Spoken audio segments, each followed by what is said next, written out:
একটু দিয়ে দিলে বাবা। জয় জগন্নাথ। শুভ সন্ধ্যা। সন্ধ্যা পড়ছে আর কিছুক্ষণ মধ্যেই তো নিয়ে আস্তে আস্তে এই যে অনুভূতিটা আমাদের আজকে উৎসব আমাদের কাছে সারা দেশ জুড়ে আজকে বাংলাদেশ এবং আপনাদের বাড়িতে আজকে কী বলবেন দর্শকদের? প্রথমেই আপনাকে অনেক ধন্যবাদ আমার বাড়িতে আসার জন্য এবং এই অনুভূতিটা ঠিক দেখা করা যায় না। আমি সারা বছর ধরে অপেক্ষা করি এই দিনটার জন্য। কারণটা হলো আমার কাছে এই দিনটা যদি বলেন দুর্গাপুজোর মতো আনন্দ, যদি বলেন লক্ষ্মী পুজোর মতো আনন্দ, যদি বলেন কালী পুজোর মতো আনন্দ, আমার মনে হয় আমার সবচেয়ে মনের প্রাণের মানে আমার মনের মাধুরী দিয়ে যে পুজো আমি করি সেটাই এই আমার জগন্নাথ প্রভুর পুজো। কারণ সবাই বলে রথযাত্রা, আমি বলি জগন্নাথ পুজো। কারণ আমার কাছে উনি ছাড়া আমি মনে হয় এক পা এক মুহূর্ত চলতে পারবো না।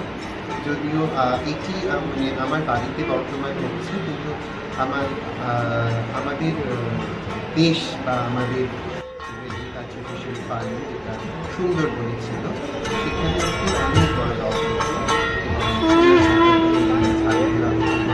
অনেক মানুষ উঠতো সেই রথে, কিন্তু কালের পরিক্রমে সেটা বন্ধ হয়ে যায়।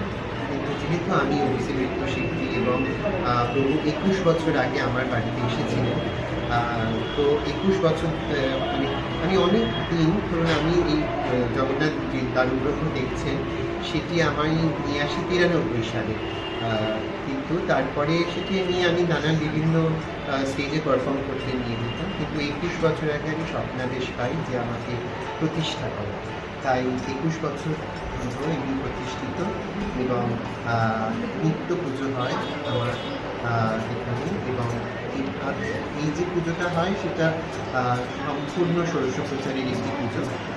সব কিছু দিয়ে যেরকমভাবে ষোড়শোপচার হয় সেইভাবেই পুজো হয়। এবং আমাদের একটু বাদেই প্রভু রথে বসবে এবং নগর কীর্তন হবে, নগর কীর্তনে রথ যাবে। সামনেই আমাদের অষ্টধাতু দুর্গা মন্দির আছে, 23 দুর্গা মন্দির, ওইখানে প্রভু থাকবেন 7 দিন এবং নিত্য পুজো, নিত্য ভোগ তালিকা সব হয়। কিন্তু আপনারা দেখতে পাবেন বা একই মাপে দুটি রূপ। যেহেতু আমার প্রভুর আদেশ আছে যে আমি বেরোবো না বাড়ি থেকে, আমাকে প্রতিষ্ঠিত করো, সেই জন্য আমি তারই একটা প্রতিচ্ছবি হিসেবে আরেকটি মূর্তি আমার আছে, যেই মূর্তিটি রথে এবং জগন্নাথ বলদেব এবং সুভদ্রা মাতাকে নিয়ে তারা যান। এবং যে মূর্তি আমার স্বপ্নে দিয়েছি সেই মূর্তি আমার বাড়িতে থাকে এবং সেটি এই যে উল্টো রথ অবধি সকাল সন্ধ্যে ভোগারতি হবে। বৈষ্ণবরা বৈষ্ণব এসে বানায় এবং একদম শুদ্ধাচার যতটা যে গৃহে থাকলে যতটা যেভাবে করা সম্ভব হয় সেটা করি। এবং আমার কাছে এটা আরও বেশি আনন্দের, যেহেতু আমার ডান্স ফ্রেটার্নিটি, আমি ওড়িশি নৃত্য চর্চা করি এবং আমাদের জগন্নাথ ছাড়া আমরা কিছু জানি না। আমরা সবসময় মঞ্চে ঢুকেই জগন্নাথ প্রভুর পুষ্পাঞ্জলি অর্পণ করি, জগন্নাথ স্বামী নারায়ণ ভারতদেব। এবং এটাই বিশ্বাস আমার উনি পথ দেখান আমাদেরকে এবং দেখাচ্ছেন, আগামী দিনও দেখাবেন।